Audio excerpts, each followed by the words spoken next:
How's it going, Steven? Hello, Old Bean. How are you? Old Bean, eh? Yeah, I like that. That's good. I was wondering. That's a song from the new album, Dopamine. That it is. Yeah. How do you think your music has shifted for the new album compared to like when you guys started in the late '90s? Brad, our drummer, had sort of an organizing principle for this record. He said to me, he said, "Look, Steven, I want you to just strip everything down to the basic impulse. How can you make it as simple as possible? I have a tendency to put a lot of syncopation on things, write way too many lyrics." And he's like, "What is going to be the most direct pulse of that emotion from you playing it to it being received?" So I think it's actually a more driving, pulsing record. A lot of the times it's just like, It's kind of that a lot. Does that answer your question? That does, yes. Okay. Simpler is the short answer. This is maybe a selfish question for me, but I've always kind of been curious. He's so selfish. I'm so selfish. This is my only chance I'm going to get to ask this. The song Slow Motion from Blue, Yeah. there was kind of like a censorship kind of battle with the record company. He ended up Yes. releasing an instrumental version Yes. on the album. Right. Because the lyrics were too... they were upset about the lyrics. So how did that go though? Like, was it like an ultimatum they gave you, and you ended up releasing the song on an EP maybe? We later released it as an EP, but it leaked, and it's become one of the biggest songs that we have. And it's it really just shows how little room there is for irony in the United States of America. The song's ironic.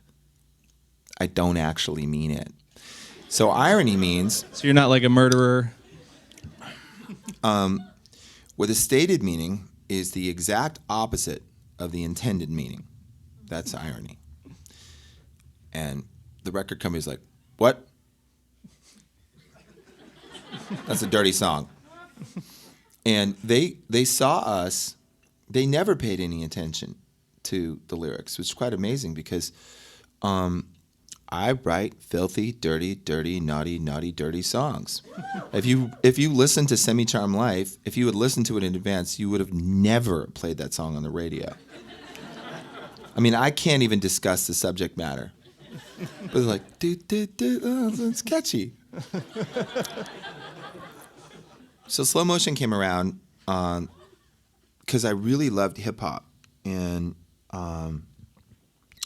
I like that whole Native Tongues period, the whole Daisy Age period of hip hop, and I thought it was super free, and like I like Tribe Called Quest, and I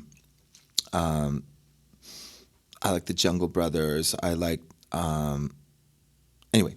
So it went into this like super hardcore, like kind of this whole drive-by like murder rap thing, which is like.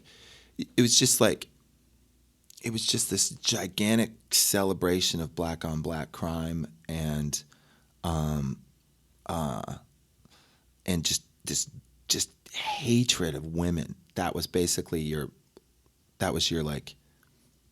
verse, and then the chorus was just like repeat, you know. And I thought, you know what?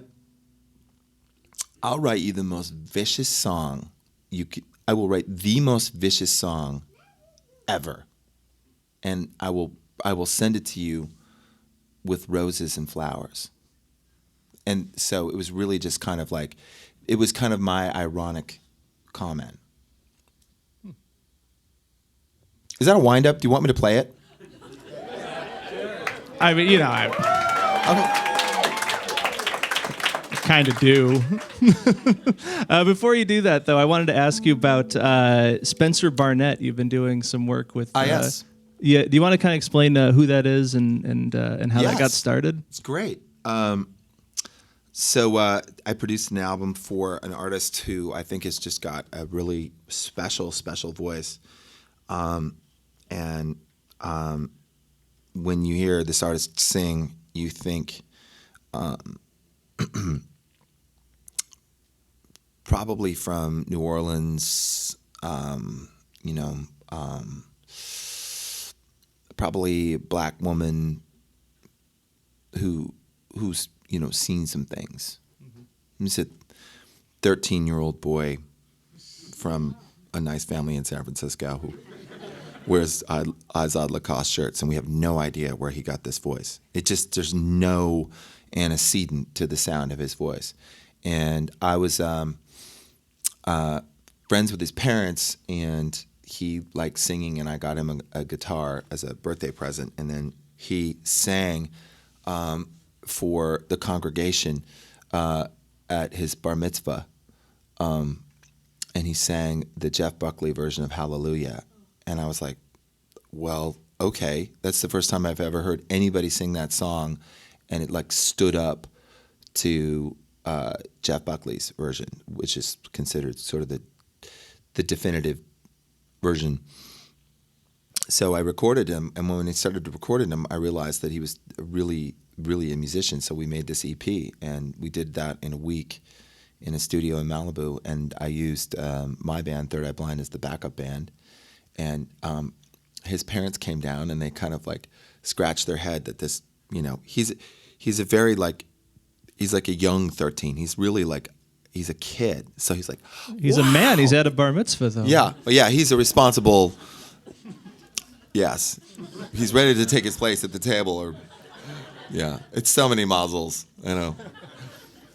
But no, he's really sort of like he's ingenuous, but then he starts singing, and it's just like boom, like that. So yeah, the album's called 13 Summers In.